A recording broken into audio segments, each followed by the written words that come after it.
அன்பு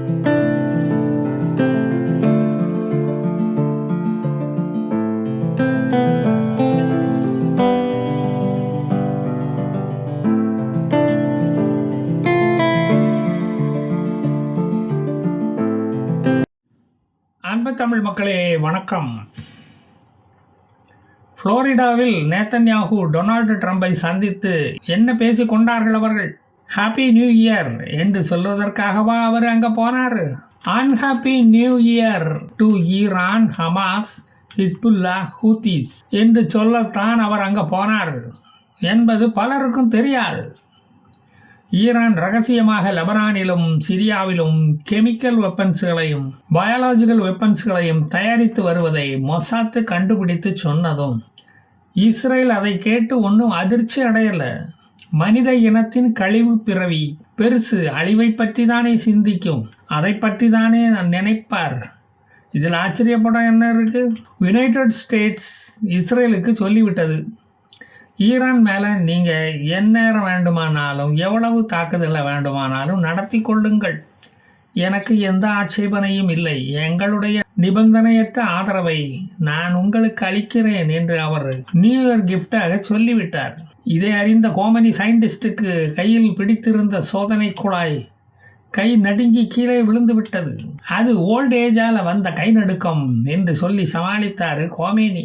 இந்த நியூ இயரில் மத்திய கிழக்கு நாடுகளுக்கு ஒரு அதிர்ச்சி விடியல் காத்து கொண்டு இருக்கிறது. இன்னும் என்னடா இருக்கு அந்த காசால? இருக்கிற பில்டிங் எல்லாத்தையும் தான் இடித்து தள்ளிவிட்டீங்களே.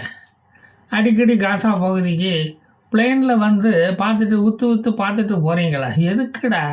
அண்ணா போகுது பாரு, என்ன போகுது பாரு என்று வானத்தை பார்த்து இந்த காசா குழந்தைகள் இனி குதிக்க மாட்டாங்கன்னு தெரியாதா? ஊருக்குள்ளே வந்து அம்பாசடர் காரை பார்த்து காருக்கு பின்னாலேயே ஓட மாட்டாங்கன்னு தெரியாதா உனக்கு? அம்பாசடர் வரும் காருக்கு பின்னால் ஓடி ஒரு பிரயோஜனமும் இல்லை என்று அவங்களுக்கும் எப்போவோ புரிஞ்சு போச்சு. இஸ்ரேலையும் அமெரிக்காவையும் பயாலஜிக்கல் வெப்பன்ஸ் மற்றும் கெமிக்கல் வெப்பன்ஸ் கொண்டு தாக்க ஈரான் திட்டமிட்டு கொண்டு இருக்கிற இந்த வேளையில் ஈரானியர்கள் அங்கு பொங்கி எழுந்து ஈரானிய போலீஸ் இராணுவத்தை தாக்கி கொண்டு இருக்கிறார்கள். அங்கே மோதல் ஆரம்பித்து விட்டது. முதல்ல நாட்டு மக்களுக்கு தேவையான தண்ணீர், உணவு, மருந்து முதலிய அத்தியாவசிய தேவைகளை பூர்த்தி பண்ணிக்கிட்டு நீ அண்டர் கிரவுண்டில் போய் உன் சோதனையை நடத்து, வெடிகுண்டு பரிசோதனையை நடத்து. இல்லை, நாங்கள் இஸ்ரேலி ஈரானி பாய் பாய் என்ற கோஷத்தை பலமாக போட ஆரம்பிச்சுடுவோம். அதுதான் இனிமேல் ஈரான் முழுக்க கேட்கும். காட்ஸ் கிஃப்டட் லேண்டு, கடவுளால் ஆசீர்வதிக்கப்பட்ட அந்த நிலத்தை நீ தாக்க நம்ம நாட்டுக்கு தாண்டா அழிவு வந்துக்கிட்டு இருக்கு. உனக்கு தாடி வளர்ந்த மாதிரி அறிவு இன்னும் வளரலையே. இஸ்ரேலுடனான 12 நாள் யுத்தத்தை அவசரமாக நிறுத்தி தோல்வி அடைந்ததை நினைத்து இன்னமும் துக்கம் தாழாமல் தூக்கம் வராமல் படுக்கையில் புரண்டு அவதிப்படுகிறாராம் கோமேனி. குடிக்க தண்ணீர் இல்லை. அவரது நாட்டு மக்கள் அவதிப்படுவதை பார்த்து அவருக்கு எல்லாம் ஒரு கவலையும் இல்லை. அதெல்லாம் அவருடைய மாலக்கண்ணுக்கு தெரியாது.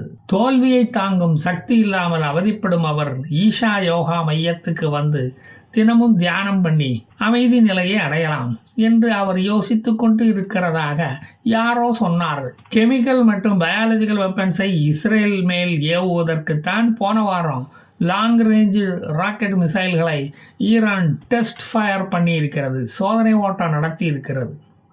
காசாவின் நிலையற்ற தன்மை, ஹிஸ்புல்லாவின் பாதி புதைந்த புதைகுழி, ஹமாஸின் ஐசியு அட்மிஷன், எகிப்து இஸ்ரேல் இயற்கை எரிவாயு ஒப்பந்தம், இஸ்ரேலிய ஆயுத விற்பனை சூடு பிடித்தது. இவைகளால் துவண்டு போன கோமனி செய்வதறியாது ஈரான் மக்கள் தொகையை குறைப்புக்கு வேண்டிய நடவடிக்கையாக போரை தொடங்கலாம் என்று திட்டமிட்டு கொண்டிருக்கிறார். போன வருடம் தேச துரோக குற்றம் சாட்டி 2000க்கும் மேற்பட்ட ஈரானியர்களை அரசு அரெஸ்ட் செய்தது. கோமினியின் அரசாங்கம் அதில் 11 பேரை மட்டும்தான் தூக்கில் போட்டதாக சொன்னது. கொன்னது நிறைய பேரை, ஆனால் தூக்கில் போட்டதாக சொன்னது 11 பேரை மட்டும்தான். ஈரான் எப்போதுமே உண்மையான ஃபிகரை காட்டாது, அதை ஃபர்தா போட்டு மறைத்து விடும்.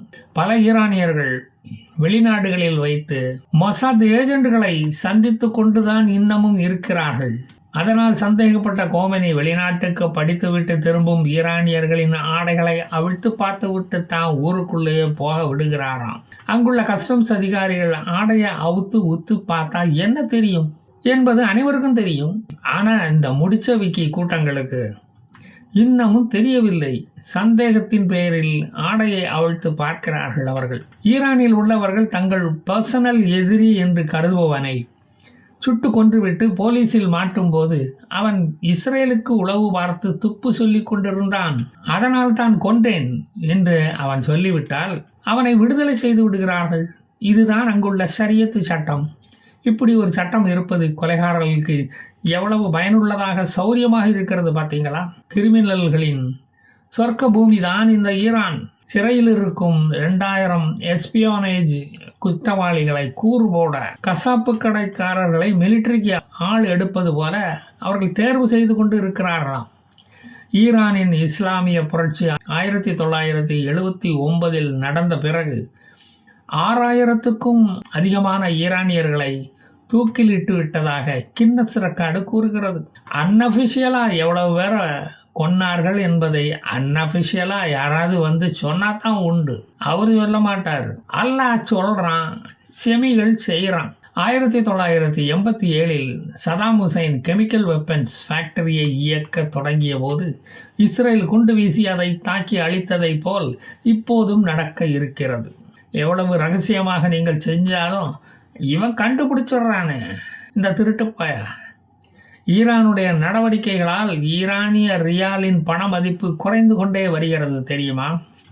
ஒரு ஈரானிய ரியாலின் மதிப்பு இந்திய ரூபாயில் வெறும் 2 பைசா தான். கேட்கவே பெருமையா இருக்குல்ல?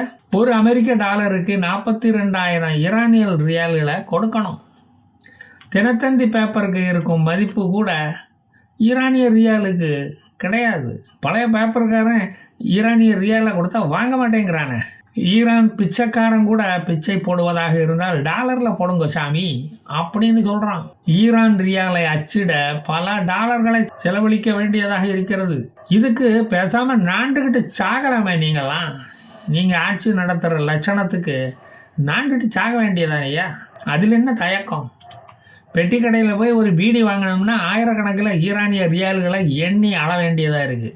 இந்தியாவின் 1 ரூபாயை நீ வாங்க வேண்டுமானால் 46,766 ஈரானிய ரியால்களை எண்ணி எடுக்க வேண்டும், எண்ணி கொடுக்க வேண்டும், எண்ணி அடுக்க வேண்டும். அதற்கு பதில் ஒரு இந்திய ரூபாய்க்கு இத்தனை கிலோ ஈரானிய ரியால் என்று ஒரு அளவுகோலை வைத்தால் எண்ணுகிற வேலை மிச்சமாகும்ல. இஸ்லாமிய நாடுகளின் பாதுகாவலன் என்று சொல்ல உனக்கு கொஞ்சம் கூட வெக்கமாக இல்லையா? எங்கள் ஊரில் சுடுகாடு கூட கொஞ்சம் பசுமையாக இருக்கும். உன் நாட மாதிரி வறண்ட பிரதேசமாக இருக்காது. உன் வறண்ட பிரதேசத்தில் 100கணக்கான டேம்களை கட்டி என்ன பிரயோஜனம்? உங்களுக்கு ஆப்கானிஸ்தானுக்கு இருக்கிற அறிவு கூட உங்களுக்கு இல்லையே. இந்த லட்சணத்தில் நீ இஸ்ரேலை அழிக்க கிளம்பிட்ட. உன் கோமணம் அவுந்து தொங்குவது தெரியாமல் நீ அல்லாஹ் அக்பர் அக்பர்னு கோஷம் போட்டுக்கிட்டு மக்களை ஏமாத்துற. ஈரானிய ரியால் அழிகிற மாதிரி நீயும் அழிஞ்சுக்கிட்டு தான் இருக்கிற. பணத்தின் மதிப்பு பற்றி தெரியணும்னா கொஞ்ச நாள் திமுக கட்சியில் வந்து அங்கே சேர்ந்து பாரியா. பரதா போட்டுக்கிட்டு மகளிர் வேஷம் போட்டுக்கிட்டு 1000 ரூபா வாங்கிப்பாரு. அப்போ தெரியும் பணத்தோட மதிப்பும் மரியாதையும். என்ன சொன்னாலும் புரியாத ஜென்மத்துக்கிட்ட என்ன சொல்லி என்ன பிரயோஜனம்? சரி, நான் வரட்டா, அப்புறம் வந்து மீதியை சொல்கிறேன். ஜெய்ஹிந்த்.